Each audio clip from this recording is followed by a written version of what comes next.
राधे राधे, हरे कृष्णा। कैसे हो आप सभी लोग? आशा करती हूँ आप सभी परम मंगल में होगे, स्वस्थ होगे, अच्छे होगे। सबसे पहले आप सभी को मोहिनी एकादशी की अनंत और अनंत शुभकामनाएं। मोहिनी एकादशी बहुत इंपॉर्टेंट एकादशी। वैसे तो देखो, बैसाख का महीना ही अपने आप में बड़ा इंपॉर्टेंट माना जाता है, बहुत महत्वपूर्ण माना जाता है, क्योंकि बैसाख का महीना भगवान श्री हरि विष्णु को बहुत ज़्यादा प्रिय है। और उसमें भी मैं बात करूँ मोहिनी एकादशी की, तो मोहिनी एकादशी पे भगवान श्री हरि विष्णु ने मोहिनी रूप धारण किया था।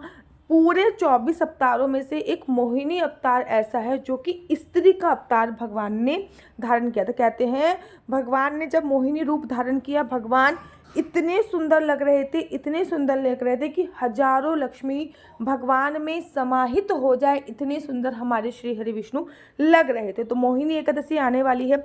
चाहे मैं खाटू श्याम की बात करूँ, मोहिनी एकादशी 8 तारीख की है। वृंदावन धाम में मोहिनी एकादशी 8 तारीख की है। बांके बिहारी जी के मंदिर में मोहिनी एकादशी 8 तारीख की है। अगर मैं इस्कॉन टेम्पल की बात भी करती हूँ तो मोहिनी एकादशी 8 तारीख की उदया तिथि के अनुसार बनाई जा रही है।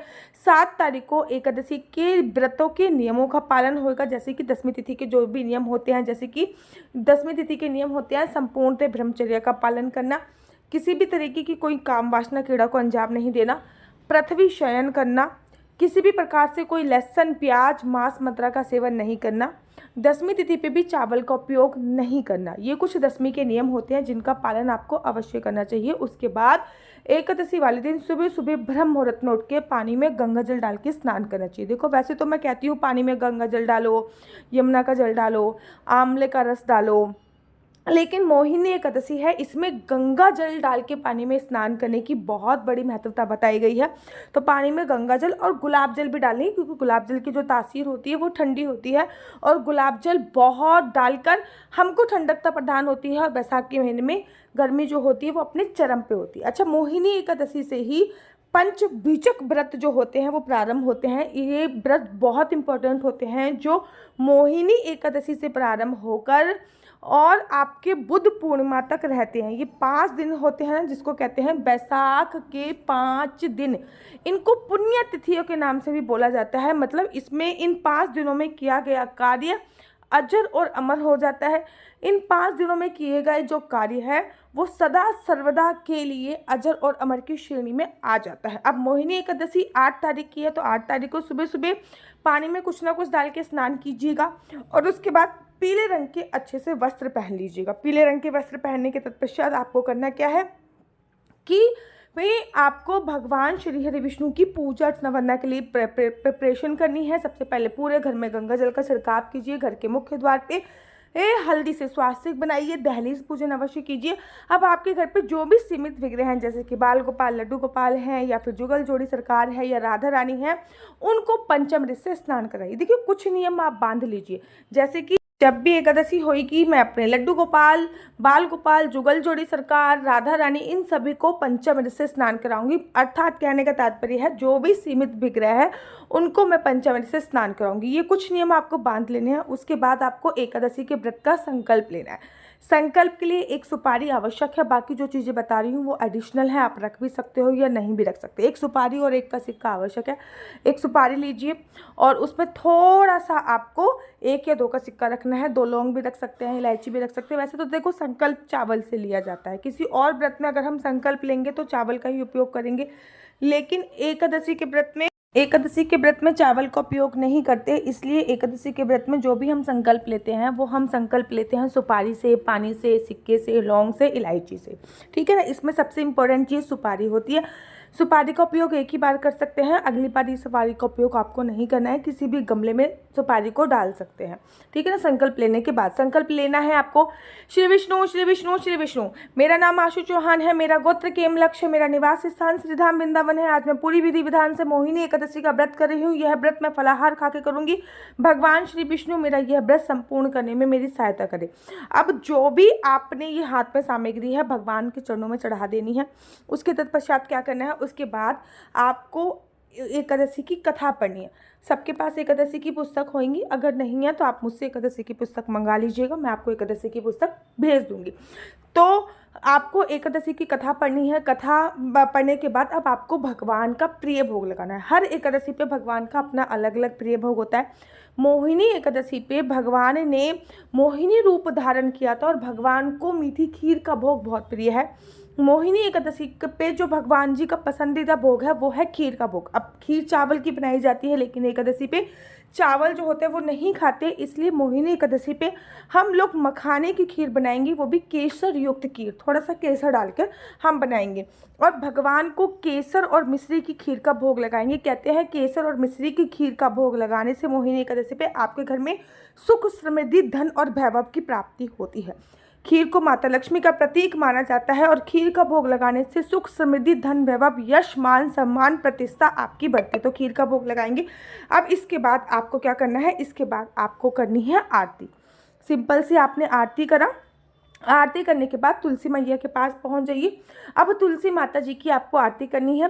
तुलसी माता जी पे एक दीपक प्रज्वलित कीजिए। अब तुलसी माता जी की आरती कीजिए। आरती करने के बाद तुलसी माता की परिक्रमा कीजिए, ठीक है ना। अब एकादशी पे तुलसी की केवल इतनी ही पूजा होती है। एकादशी पे तुलसी पे कोई जल नहीं चढ़ाया जाता। एकादशी पे तुलसी का आलिंगन मतलब गले नहीं लगा जाता। दीप प्रज्वलित कर सकते हो, तुलसी की परिक्रमा कर सकते हो और तुलसी के समक्ष बैठकर भगवान के मंत्रों का जाप कर सकते हो। अब आपने मंत्रों का जाप करना प्रारंभ करा, कम से कम 11 या 16 माला का जाप तुलसी के पास बैठ के कर लीजिए।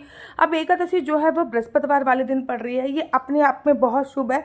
ऐसे में आपको केले के पेड़ की पूजा अर्चना वरना जरूर करनी चाहिए। केले के पेड़ ना देखो, घर पे लगाने के पीछे एक प्रथा बोली जाती है, केला रहे सदा केला, अर्थात केले के पेड़ के साथ बहुत सारे पेड़ नहीं रखते हैं। केला हमेशा अकेला रहता है, या तो आप इसको छत पे लगा दीजिए या बाहर बालकनी पे लगा दीजिए, मतलब खुले आसमान में केले का पेड़ लगाया जाता है। केले के पेड़ पे एक दीपक प्रज्वलित कीजिए और केले के पेड़ की भी आप परिक्रमा कर लीजिए। एकादशी बृहस्पतिवार वाले दिन पड़ रही है, इसलिए आपको केला नहीं खाना है। वैसे तो आप केले का सेवन एकादशी पे कर सकते हैं, लेकिन जब भी एकादशी बृहस्पतिवार वाले दिन पड़ती है तब हम केले का उपयोग नहीं करते हैं। अब आपकी बारी आती है, पूरे दिन किसी की निंदा, चुगली इत्यादि नहीं करनी है, इस बात का ध्यान रखना है। और बैसाख के महीने में ना यमराज को जल देने की अपनी अलग महिमा होती है, तो यमराज को आप जल जरूर दीजिए। एक लोटा लीजिए जिस पे काले तिल थोड़े से डालिए, दक्षिण दिशा की तरफ मुख करके यमराज को जल दीजिए। क्योंकि बैसाख के महीने में हम कुछ भी करें, चाहे वो एकादशी का व्रत हो, चाहे वो अमावस्या हो, चाहे वो पूर्णमासी हो, बैसाख के महीने में यमराज को जब तक हम जल नहीं देंगे तब तक बैसाख के महीने का कोई भी नियम, किसी भी नियम का जो पालन है वो आधा अधूरा माना जाए। भगवान श्री विष्णु ने स्वयं ये वरदान यमराज जी को दिया है कि बैसाख के महीने में उनके हिस्से का जल जरूर तर्पण करना चाहिए। तो दक्षिण दिशा की तरफ मुख करके आपको यमराज के निमित्त जल चढ़ाना है। पूरे दिन किसी की निंदा, चुगली इत्यादि आपको नहीं करनी है। संपूर्णतः आपको सात्विकता का ध्यान रखना है। इस दिन आपका व्रत है, लेकिन दूसरों लोगों के लिए भी चावल और लहसुन प्याज से युक्त खाना मत बनाइए। अगर सभी का व्रत है बहुत अच्छी बात है, अगर सभी का व्रत नहीं है तो दूसरों के लोगों के लिए आप खाना बना सकते हो, लेकिन उसमें चावल का उपयोग, लहसुन प्याज का उपयोग, आप मसूर की दाल का उपयोग मत कीजिएगा इस दिन, ये बहुत सही रहेगा आपके लिए। अब आपको नेक्स्ट क्या करना है, अब आपको अगला ये करना है कि आपको दिन में सोना नहीं है, जितना ज़्यादा हो सके भगवान के नाम का सिमरन करना है। अगर सुबह भोग नहीं लगा सकते तो दोपहर के समय भी आप खीर बना के भोग लगा सकते हो। अच्छा, जिनका फलाहार से व्रत रखा हुआ है वो मखाने की खीर का सेवन खुद भी कर सकते हैं, क्योंकि मखाना जो है वो व्रत में खाया जाता है। अब आपको शाम की पूजा के वक्त क्या करना होता है, शाम की पूजा के वक्त घर के मुख्य द्वार पे 2 दीपक अवश्य जलाइए। एक दीपक आप यमराज के निमित्त सरसों के तेल का जरूर जलाइए। तुलसी मैया पे एक दीपक आपको अवश्य जलाना होता है। केले का वृक्ष या जो भी देव वृक्ष, जैसे कि समी का वृक्ष हो गया, बट वृक्ष हो गया, कदम का वृक्ष हो गया, ये सब देव वृक्ष की श्रेणी में आते हैं, इन पर आपको दीपक अवश्य जलाना होता है। मोहिनी एकादशी बड़ी एकादशी है, बैसाख मास की एकादशी है, इसलिए वैसे तो मैं हर एकादशी पे बोलती हूँ पूरी रात जलने वाला दीपक जरूर जलाओ, क्योंकि एकादशी में दिन में पूजा का इतना महत्व नहीं है जितना महत्व शाम की पूजा का है। लेकिन अगर आप सो जाते हो तो आपको क्या करना है कि कम से कम 11-12 बजे तक तो जगो और अपनी अपसेंट में एक अखंड ज्योत जला दो। बेशक आप सो गए, लेकिन आपकी जो साक्षी है अखंड ज्योत वो तो जल रही होगी ना, तो अपनी एब्सेंट में एक अखंड ज्योत जला दीजिए, वो जलती रहेगी। जितनी ज़्यादा रात तक जग सकते हैं जगिए, भगवान के नाम का सिमरन कीजिए। तुलसी माला पे भगवान के नाम का सिमरन कर सकते हैं आप लोग। और अगले दिन सही समय पे हरिवासन समय निकलने के बाद व्रत का पारण कीजिए और एकादशी से ही प्रारंभ करके पूर्णमासी तक आप बैसाख के चमत्कारी 5 दिनों का फायदा अवश्य और अवश्य उठाइए। अगले दिन जो द्वादशी है इसको रुक्मणी द्वादशी, परशुराम द्वादशी के नाम से भी संबोधित किया जाता है। बड़े सारे लोग इसकी भी पूजा अर्चना वंदना करते हैं। अगर आप चाहते हो मैं इस पर भी वीडियो बनाऊं तो आप मुझे कमेंट्स कीजिए, मैं इस पर भी वीडियो बनाऊंगी। मेरा नंबर आपको नीचे स्क्रीन पे दिख रहा होगा। मेरा नंबर है 4/9-20-25-65। I repeat again 4/9-20-25-65। आपका बच्चा जॉब करेगा या बिजनेस करेगा? बिजनेस करेगा तो किस फील्ड में बिजनेस करेगा? जॉब करेगा तो किस सेक्टर में जॉब करेगा?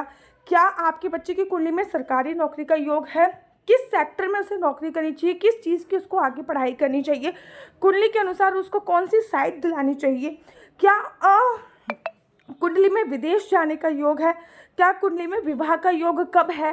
संतान प्राप्ति का योग कब है? ये सभी जानकारी मैं आपको कुंडली के माध्यम से प्रोवाइड कराती हूँ।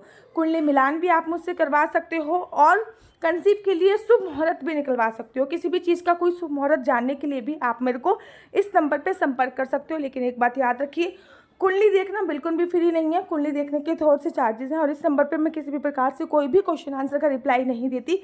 ये नंबर केवल और केवल मैंने कुंडली बनाने के लिए ही दिया हुआ है। अगर आपको मेरी वीडियो अच्छी लगती है तो प्लीज़ लाइक से सब्सक्राइब अवश्य कीजिए।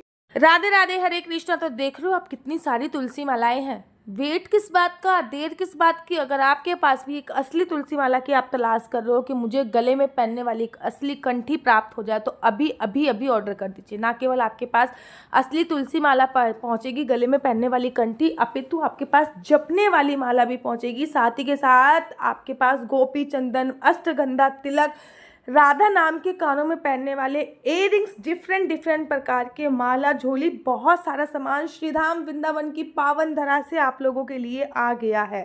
पता है, जब मैं श्रीधाम वृंदावन में मेरे को वास मिला था ना, मुझे पता ही नहीं था कि भाई असली तुलसी माला और नकली तुलसी माला क्या होती है। मैंने कई महीनों तक नकली तुलसी माला धारण करके रखी क्योंकि मुझे उसके बारे में पता नहीं था। फिर गुरुजी की कृपा हुई और मुझे असली तुलसी माला प्राप्त हुई। ना केवल आपको असली तुलसी माला मिलेगी, आपके लड्डू गोपाल काले हो गए हैं तो ये गोपी चंदन आप अपने लड्डू गोपाल को लगा के गोरा कर सकते हैं। इस्कॉन टेम्पल से जुड़े हो, राधा वल्लभ संप्रदाय से जुड़े हो, राधा माधव संप्रदाय पे जुड़े हो, तिलक बनाना नहीं आता तो ये तिलक का स्टैंड भी आप लोगों के लिए उपलब्ध है। ये तिलक का स्टैंड भी आप लोग इसका भी फायदा उठा सकते हो। ना केवल तिलक का स्टैंड आपको मिलेगा, अपितु राधा नाम के हार्ड शेप के इयररिंग्स हो गए, स्क्वायर इयररिंग्स हो गए, ट्रायंगल हो गए, ये सभी प्रकार के इयररिंग्स भी आपको उपलब्ध है। कितने सुंदर सुंदर है ना, सोचिए कितने सुंदर सुंदर है। और ये सभी चीज़ें आपको प्राप्त हो सकती हैं और बहुत ही सूक्ष्म अमाउंट में, मतलब बहुत थोड़े से पैसों में ये सभी चीज़ें आपको प्राप्त हो सकती हैं। अगर आप चाहते हो कि आपको ये इयररिंग्स प्राप्त हो, अश्वगंधा तिलक प्राप्त हो जो कि ओरिजिनल है, 8 प्रकार की चीज़ें इस तिलक में इंक्लूड होती हैं, लड्डू गोपाल को लगाने के लिए ओरिजिनल इत्र प्राप्त हो, क्योंकि अब तो गर्मी आ गई, गर्मी में इत्र सेवा जरूरी होती है। डिफरेंट सारे लोगों को तलाश होती है असली तुलसी माला कहाँ मिलेगी। भाई यहीं पे असली तुलसी माला मिलने वाली है। ना केवल असली तुलसी माला मिलेगी बल्कि आपको असली अश्वगंधा तिलक भी मिलेगा। ये एकदम प्योर और असली अश्वगंधा तिलक है और माला भी एकदम 100% प्योर है। इसके साथ साथ तिलक लगाने के लिए आपको स्टैंड भी प्रोवाइड कराया जाएगा जिससे आप इजीली तिलक लगाते हैं। राधा वल्लभ संप्रदाय में हो गए, इस्कॉन टेम्पल में हो गए, इसी से सब तिलक लगाते हैं, ये भी आपको प्रोवाइड कराया जाएगा। इतना ही नहीं, इस पैकेज में आपको मिलेगा कानों में पहनने वाले तुलसी के असली राधा नाम के इयररिंग्स, कानों में पहनने वाले तुलसी के असली राधा नाम के इयररिंग्स आपको मिल रहे हैं। साथ ही के साथ आपको बाल गोपाल, लड्डू गोपाल को लगाने के लिए असली इत्र भी आपको इसी पैकेज पे प्रोवाइड हो रहा है। जल्दी से हमारी तरफ से मिलेगा आपको लड्डू गोपाल के लिए एक छोटी सी तुलसी माला, वो एकदम गिफ्ट होएगा। मतलब 500 रुपये में 6 चीजें आप बात की। श्रीधाम वृंदावन से डायरेक्ट आपके घर पे आएगा। डिलीवरी चार्ज आपको अतिरिक्त देना पड़ेगा। इस पैकेज का प्राइस है 500 रुपये। राधे राधे, हरे कृष्णा। और अगर आपको मेरी वीडियो अच्छी लगती है तो आप अपना यूट्यूब चैनल हरि बोल को लाइक शेयर सब्सक्राइब करना बिल्कुल भी मत भूलिए। तब तक के लिए मुझे दीजिए इजाजत। राधे राधे, हरे कृष्णा, हरि बोल।